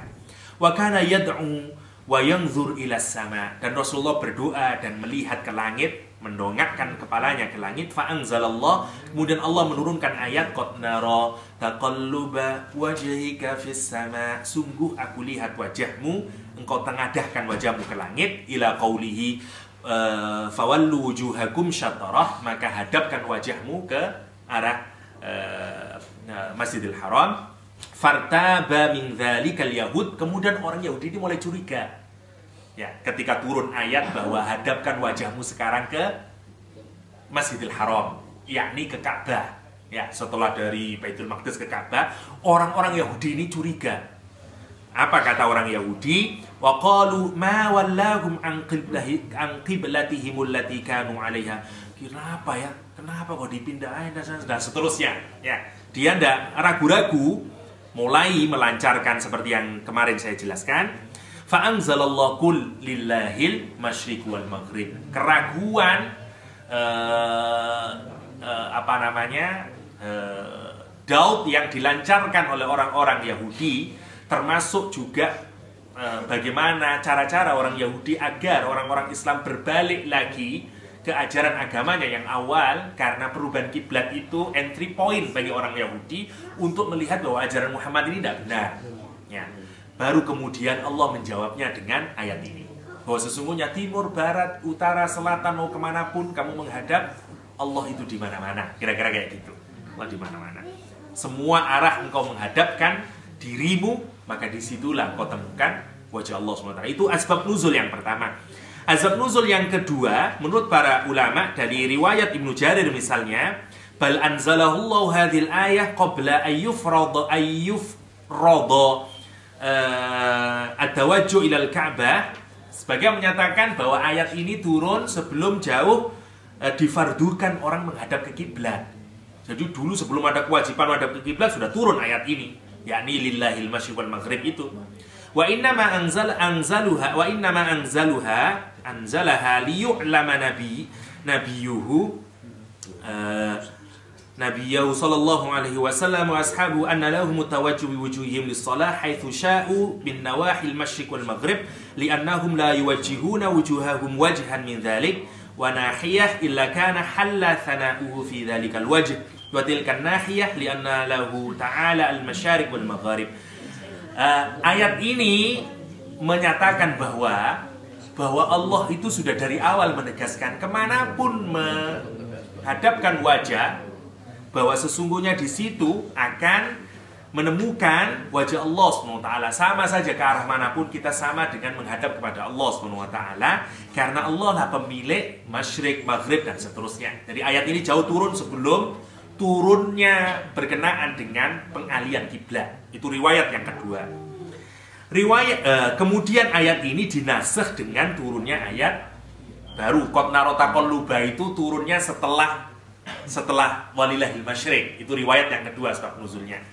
Yang ketiga, riwayatnya menyatakan bahwa kata Ibnu Katsir, qala wa fi qawlihi wa annahu ta'ala la yakhlu minhu makan in arada ilmuhu ta'ala fa sahih.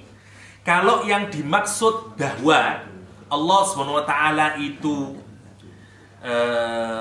ilmunya yang meliputi segala sesuatu, meliputi arah utara, selatan, dan seterusnya, dimanapun, maka itu pendapat yang benar. Jadi yang dimaksud dengan innallaha wasi'un alim di situ adalah berkenaan dengan ilmu Allah.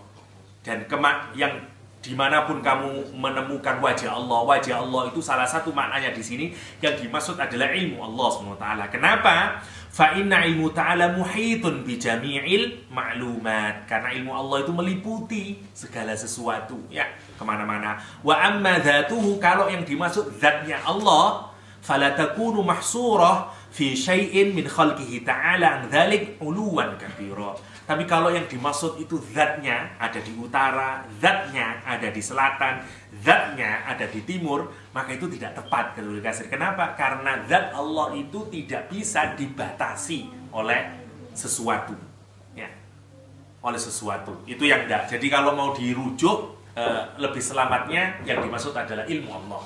Itu yang pertama, pemahaman dari ayat ini. Yang ketiga, asbab nuzul yang diambil adalah berkenaan dengan, masih dari Ibnu Jarir, nazalat hadil ayat ala Rasulullah SAW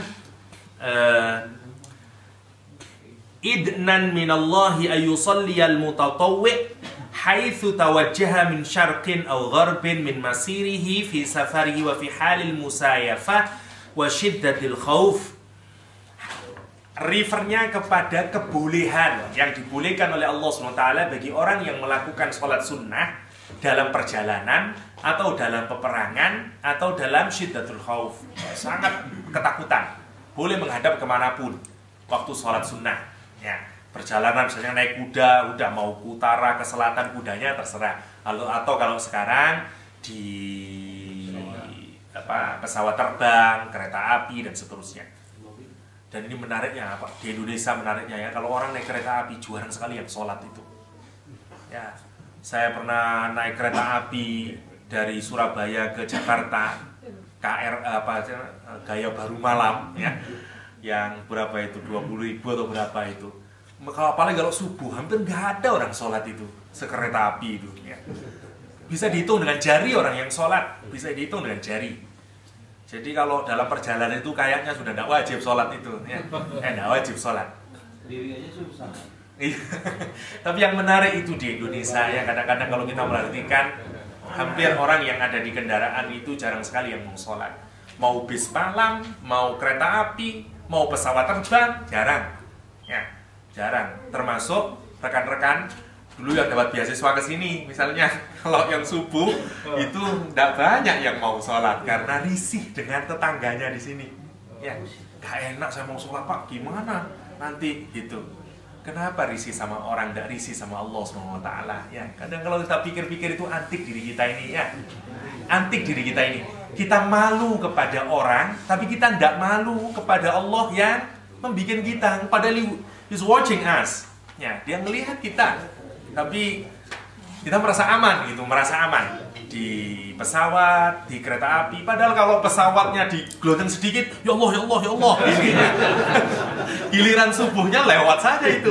Nantilah Pak, dikodok saja sampai itu.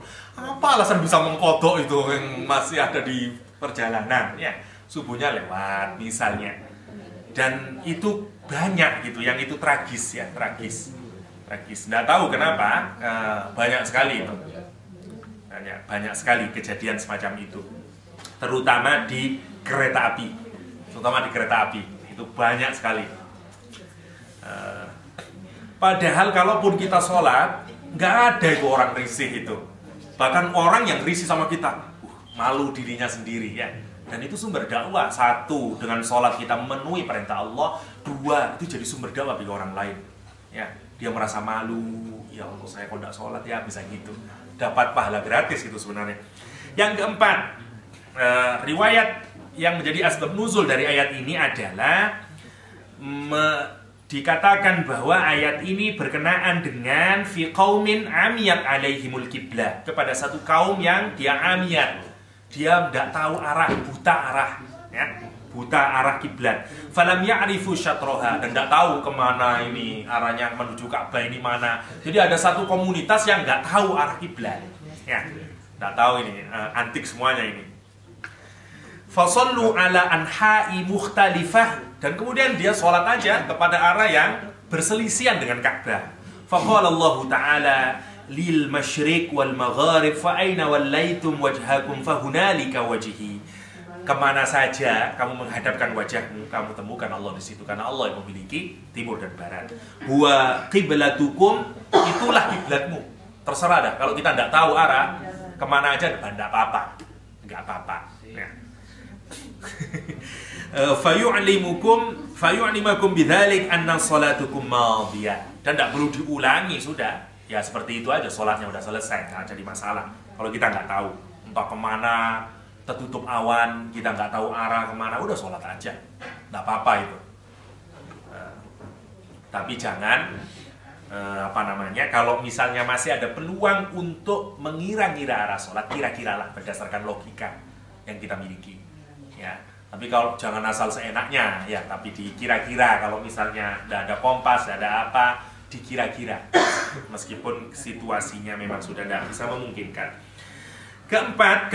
Riwayat kelima adalah kunna ma'a Rasulullah SAW, kami bersama Rasulullah SAW fi lailatin sauda, di malam yang sangat gelap gulita, mudlimah, gelap gulita. Fanazalna manzilan faja'alahu ar-rajul ya'khudul ahjar fay'amal masjidan yusalli fih.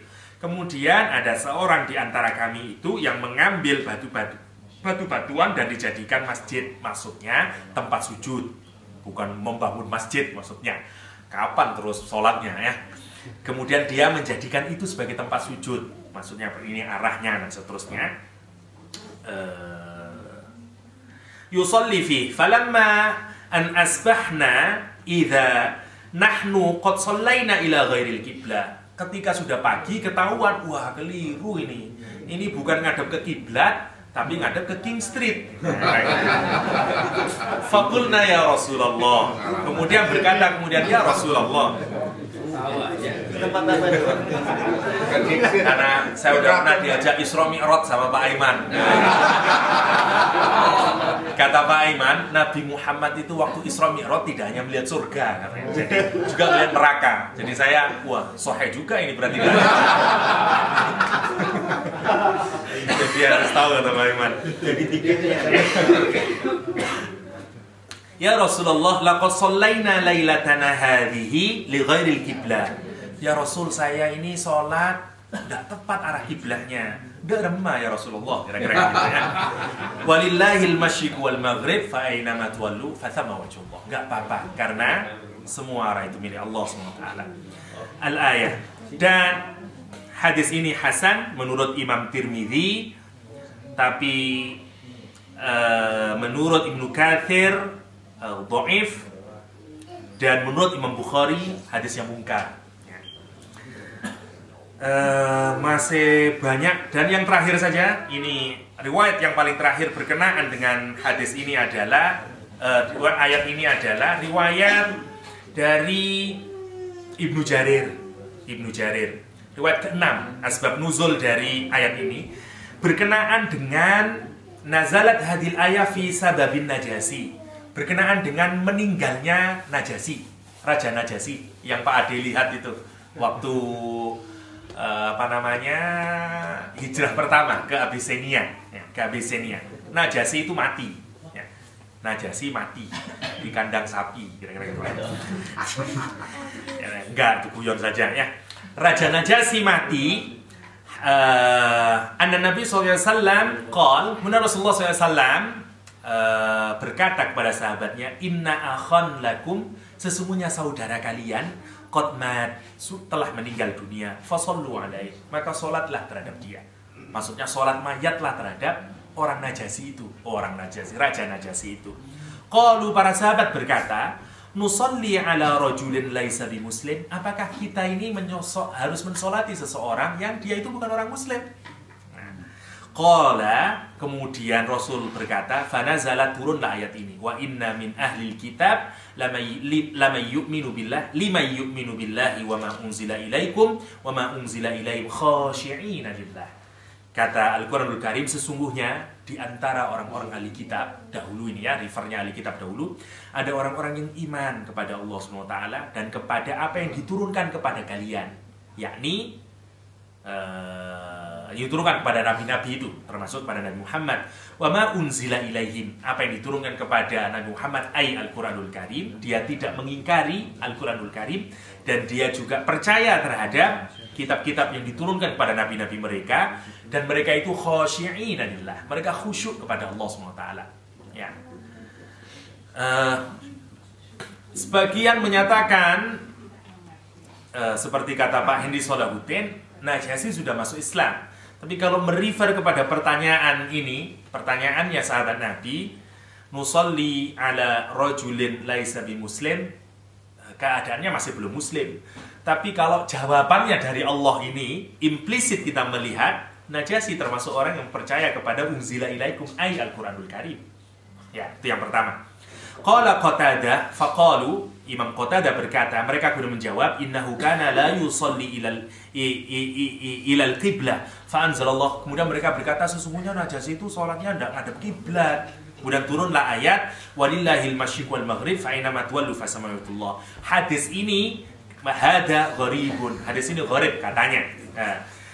Kemudian ada beberapa yang menarik, karena ini harus dijelaskan, karena ini menjadi masukan yang sangat menarik ini, terutama bagi teman-teman liberal ini, menarik sekali ya, yang seneng doa bersama misalnya. Ini kejadian menarik di IAIN di UIN Jakarta dulu. Ada dekan UIN Jakarta yang sebenarnya kurang ahli di bidang hadis dan seterusnya. Dia sih memang sarjana tafsir, doktornya tafsir, tapi saya agak tahulah kualifikasinya ya. Walhasil dialah sebenarnya yang mempelopori adanya doa bersama di mana gitu.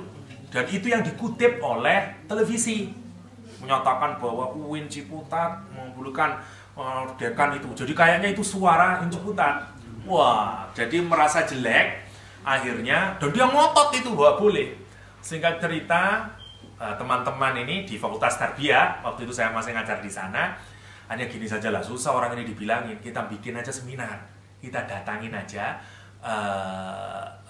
profesor semua diundang, kita datangin Ustadz Ali Yaakob, ya, salah satu ahli hadis Indonesia, ya, yang sekarang jadi ketuanya Imam Masjid Istiqlal, ya, datang ke sana, udah semuanya ini ngumpul nih, termasuk ya profesor kita ini.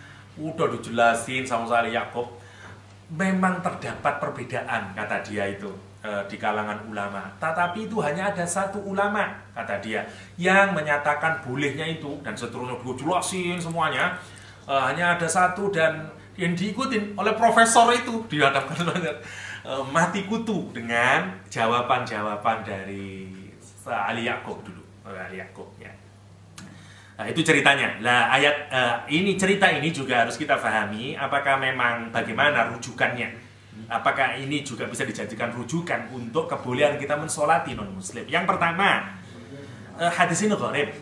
Semua hadis yang gharib tidak boleh dijadikan hujah dalam agama. Sebagai prinsip ulumul hadis, bahwa dalil yang bisa dijadikan hukum agama adalah hasan dan sahih. Gharib termasuk hadis dhaif, dan karena itu tidak boleh. Yang pertama. Yang kedua, ada beberapa qaul di sini, penilaian dari Ibnu Katsir menuliskan menarik. Yang pertama, wa hadza khassun inda ashabina. Kata Ibnu Katsir bahwa hadis ini harus dibaca secara spesifik, secara khusus dalam 3 hal. Yang pertama, maaf Anjul, yang penting Anjul tambah sedikit Anjul. Annahu alaihi salam syahada hina suwiya alaihi tuwiyat lahul ard. Kenapa Rasulullah mensolati? Karena memang Rasul melihat sendiri Najasyi itu meninggal dengan cara Allah melipat, ditunjukkan kira-kira. Jadi buminya itu dilipatkan dan Rasul tahu. Itu yang pertama. Jadi ini khos, tidak bisa ditiru. Ini termasuk amal partikular Nabi Muhammad SAW.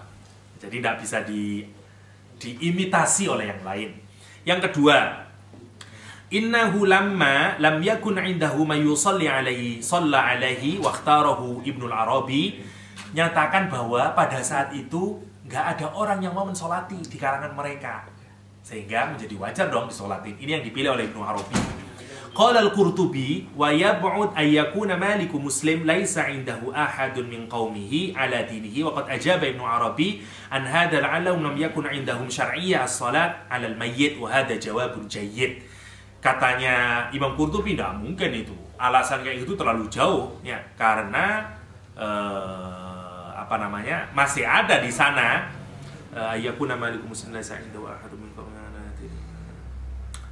Kata Ibnu Arabi, ya kalaupun mungkin ada orang yang bisa mensolati dan seterusnya, mungkin pada saat itu belum turun perintah syariah untuk sholatin mayit. Dan kata Ibnu Katsir, ini jawaban yang keren, kira-kira gitu.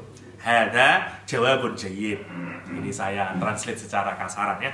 Al-thalis, dan yang ketiga, Nabi sallallahu alaihi wasallam innama shalla alaihi liyakuna dzalika kata'lif li baqiyatil muluk. Yang ketiga, amalan Rasul ini ditujukan untuk menghaluskan, menarik minat pembesar-pembesar yang lain itu terhadap Islam, sehingga cepat orang masuk Islam, kira-kira gitu. Jadi simpulnya, asbab nuzul ini, satu, tidak bisa kita amalkan, satu, karena dia bernilai hadisnya gharib. Yang pertama, dia tidak bisa jadikan hujah agama. Yang ketiga, kalaupun mau tetap dipakai, dia tidak bisa, karena ini termasuk amal khos Nabi Muhammad yang tidak bisa diturun lagi. Seperti katakanlah menikah lebih dari 4 istri, saya mau gitu sunnah Rasulullah, kamu 4 itu kurang sesuai dengan sunnah, tidak bisa. Itu amal khusus ya, amal khusus. Nah, kira-kira begitu. Intinya adalah bahwa dimanapun kita menghadapkan wajah kita, sembunyi di kolong manapun, Allah mengintai kita. Karena itu, milikilah kesadaran untuk diamati oleh Allah SWT, untuk dilihat oleh Allah SWT. Malulah terhadap Allah dimanapun saja. Jangan hanya malu ketika kita ada di masjid-masjid Allah SWT, tapi begitu kita tidak ada di dalam masjid, di pekerjaan-pekerjaan kita, di kantor, di sawah, di pasar, kita merasa tidak ada Allah SWT. Walillahil masyriq wal maghrib, fa aynama tuwallu fa thamma wajhullah. Hadanallahu wa iyyakum ajma'in. Assalamualaikum warahmatullahi wabarakatuh. Assalamualaikum warahmatullahi wabarakatuh. Saya ada satu pertanyaan buat Ustaz Yahya. Tadi Ustaz sebutkan bahwa yang nomor 2 kalau nggak salah, salah satu ciri-ciri orang yang insya Allah akan berdiam di surga adalah orang yang hatinya lembut, hatinya lembut kepada keluarganya, kepada anak-anaknya, kepada keluarganya, kepada istrinya, kepada suaminya, istri-istrinya, dan juga kepada teman-teman yang lain. Nah, ini kelihatannya mudah kalau kita bisa berbuat baik kepada keluarga kita. Tapi tampaknya adalah suatu pekerjaan yang susah untuk kita bisa berbuat baik kepada sesama muslim. Tidak hanya di sini, di Melbourne ini, tapi moga-moga tidak ada yang di Melbourne ini. Kalau kita lihat Pak Aiman, Pak Ade ini masalah. Tapi kalau kita melihat di belahan bumi yang lain, misalkan di Indonesia ini sekarang tampaknya adalah mungkin pekerjaan yang sangat tidak memungkinkan, ya. Kebanyakan orang itu lebih mementingkan dirinya sendiri dibanding orang lain. Minta tolong dikasih kita tips-tipsnya, Ustaz, supaya bagaimana kita ini bisa lebih lembut lagi pada orang lain. Kalau nggak salah Ustaz dulu pernah juga menjelaskan bahwa ini adalah salah satu level dari iman kita, yang iman yang lebih tinggi itu adalah kalau kita bisa lebih mementingkan kepentingan saudara kita yang lain dibanding kepentingan kita sendiri. Begitu seperti saya. Assalamualaikum warahmatullahi wabarakatuh. Dari ibu-ibu? Ada. Ustaz Andri, silakan. Silakan dijawab. Assalamualaikum warahmatullahi wabarakatuh. Terima kasih. Saya tadi ingin sharing cerita. Cerita itu saya dapatkan dari salah seorang kristolog yang umurnya sekitar 50-an tahun. Sudah tua ya? Iya, sudah tua. Menurut definisi di orang tua itu yang lebih 50 tahun ke atas. Dia 40 tahun udah tua. Beliau ini peserta kaderisasi ulama waktu di Gontor itu, program yang 6 bulan. Terkait dengan tadi sholat di kereta itu, beliau naik kereta KRL yang gerbongnya kosong, itu hanya tempat duduknya di samping-samping. Ternyata beliau ini adan di kereta, ternyata yang nyambut banyak. Jadi yang mau sholat, yang jadi makmum itu banyak sekali, hampir penuh satu gerbong itu. Ternyata kita ini hanya kadang-kadang malu saja untuk memulai. Tadi cerita Pak Yahya tadi, sholat itu kalau kita duduk, kemudian sampingnya melihat malu. Tapi kalau kita mau adzan gitu, kayak apalagi di Indonesia ya, semuanya rata-rata Muslim, cuman malu untuk mengawali. Terus di adzan kuat-kuat ternyata banyak sekali. Jadi ya kita kaitannya ya bagaimana kita ini memang kadang-kadang susah untuk memulai. Ya, yang pernah dibicarakan oleh Pak Yahya, ghorib tubalil guroba. Jadi bahagialah orang yang aneh. Ya memang kalau kita lihat ini aneh sekali, ngapain di kereta teriak-teriak gitu. Ternyata banyak sekali. Ya begitu aja, itu sedikit sharing cerita. Sekalian dijawab. Nanti Pak Yahya yang jawab itu. Tip-tip melembutkan. Kalau melembutkan daging ada itu. Atau melumpuhkan coklat. Kalau itu namanya marinade. Itu kan daun pepaya itu kan. Tapi kalau melembutkan perilaku orang itu Pak Yahya Batari. Yang kedua, masalah masjid dan maghrib tadi sebenarnya mungkin itu ada yang mengatakan masyrik itu terkait dengan kebanggaan sesuatu ya, tempat munculnya matahari, tempat munculnya peradaban dan sebagainya. Namun ada versi lain bahwasanya masalah masyrik dan maghrib itu terkait dengan Arab. Masyrikul Arab berarti Syam. Syam itu adalah meliputi Syria dan sebagainya. Maghribul Arab itu Maroko dan sebagainya. Jadi tidak dikaitkan dengan maju mundurnya peradaban. Demikian, terima kasih. Assalamualaikum warahmatullahi wabarakatuh. Waalaikumsalam warahmatullahi wabarakatuh. Singkat dan padat. Bismillahirrahmanirrahim. Bagaimana membuat hati yang raqik, ya, raqiqul qalb, hati yang lembut. Yang pertama, satu, kelembutan hati itu sebanding dengan masuknya karakter kasih sayang di dalam diri kita.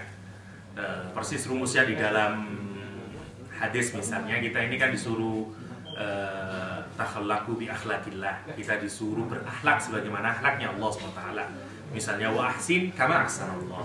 Berbuat ihsanlah sebagaimana Allah berbuat ihsan kamu. Satu, bayangkanlah di dalam berbuat itu ukurannya bukan orang berbuat baik kepada kita, tapi ukurannya bagaimana Allah telah berbuat baik kepada kita, bagaimana Allah menyayangi kita. Nah, kalau sudah kita bisa mengukur ukurannya itu adalah Allah, ini menarik. Dalam Islam itu kita itu ukuran kebaikan itu puncaknya ada pada Allah SWT. Ya tentu awalnya ke sahabat lah, melihat bagaimana hebatnya, itu pun sudah susah. Dan lagi kepada Nabi Muhammad. Tapi sebenarnya dalam Islam itu dituntut semirip dengan, ya tidak bisa lah, meskipun itu terlalu jauh. Tapi ukuran finalnya itu Allah. Karena itu dalam Islam nggak ada istilah sabar itu ada batasnya, Pak. Dalam Islam nggak ada batasnya sabar itu. Nggak ada sabarnya dalam Islam. Kenapa? Karena ya sama, Allah itu sifatnya as-sabur, as-sabur, yang maha sabar. Gimana tidak sabar? Ya punya hamba tipe kayak kita ini, nggak karu-karuan gini ya, tetap aja kasih rezeki ya, lupa terus sama Allah kasih rezeki. Jadi kira-kira kalau mau mau bagaimana melembutkan hati, lihatlah Allah terhadap diri kita. Jangan melihat bagaimana orang lain terhadap diri kita. Ya, untuk melihat, waduh ya, saya masih jauh. Itu yang pertama. Orientasikan kepada Allah SWT. Jangan orientasi kepada orang itu tersebut. Karena kalau kepada orang, Pak, capek kita. Pasti akan ada capeknya kita ini. Saya udah tolong Pak, syukur aja enggak dia. Nah, nanti akan berhenti itu. Tapi kalau ukurannya karena Allah menyuruh saya, ya tentu satu, pastikan itu menjadi bagian dari kesadaran bahwa apa yang kita lakukan itu ibadah. Ya, itu yang pertama, harus itu. Kalau kita melihat apapun yang kita lakukan itu sebagai ibadah, akan nggak ada berhentinya kita melakukan kebaikan. Dan makin itu, makin baik, makin terus dan seterus. Yang kedua, yaitu orientasinya kepada Allah SWT dari dalam melihat kebaikan. Dan yang terakhir, usahakan selalu mampu melihat positive side dari apapun. Sama seperti kata Rasulullah, kalaupun ada orang yang minta-minta kepadamu, padahal dia naik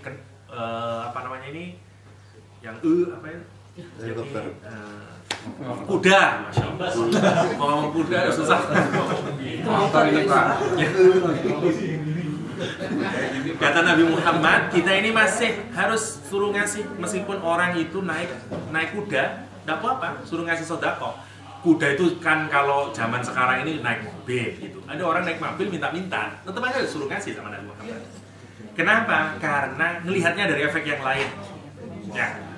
Ya mungkin semoga itu menjadi Allah menghentikan dia dari minta-minta dan mengerti bahwa orang lain dan seterusnya lah. Pokoknya usahakan terus mencari positif, aspek positif dari segala apapun. Kalau kita berhenti pada masalah itu sendiri, pasti capek. Ya, jangankan ke yang jauh-jauh, lihat istri ya. Misalnya punya istri dibilangin gini, nggak mau nurut, bilang gini, nggak mau nurut, kan capek itu. Tapi kalau ngelihatnya, ya Allah, ini makhlukmu, saya sudah ngambil amanah dia misalnya, dan apa yang saya lakukan itu saya bukan untuk mengejar nurutnya dia kok. Saya memang melakukan ini ya karena engkau suruh. Saya mencintai dia bukan karena semata-mata karena tubuhnya, tapi karena Allah menyuruh saya mencintai dia. Amin. Allah menyuruh saya untuk caring sama dia. Allah menyuruh saya dan seterusnya. Lah kalau kita punya orientasi kepada Allah SWT, maka akan hilang itu perasaan yang tidak melembutkan jiwa. Tetapi sangat manusiawi dalam beberapa hal kemudian kita menjadi susah mikirin orang lain ya, karena ditipu, karena macam-macam lah. Nah itulah saat dimana kita memperbaiki niat lagi bahwa semua yang kita lakukan itu untuk Allah SWT. Jadilah orang yang kalaupun ini akhlaknya orang-orang soleh, disakiti orang memberikan yang lebih baik dari orang lain. Ya, dari orang lain. Ini yang dilakukan oleh Rasulullah dan orang-orang soleh, ya, disakiti orang malah mendoakan dan sebagainya. Tentu ini sangat baik. Dan paling akhir, lihatlah kebaikan yang kita terima, jangan melihat keburukan yang kita terima. Dan bandingkan itu. Kalau kita merasa terlalu banyak sudah kebaikan yang kita terima dibanding kejelekan, insya Allah juga itu bisa melembutkan hati kita di dalam melihat yang lain. Agak teoritis Bang Cak Lukas, tapi sama Bang Jun tidak boleh memperpanjang-panjang. Kira-kira begitu. Terima kasih Pak Ustadz Yahya. Untuk sementara kita tutup pengajian kita. Nanti silakan disambung dengan Ustadz off air ya.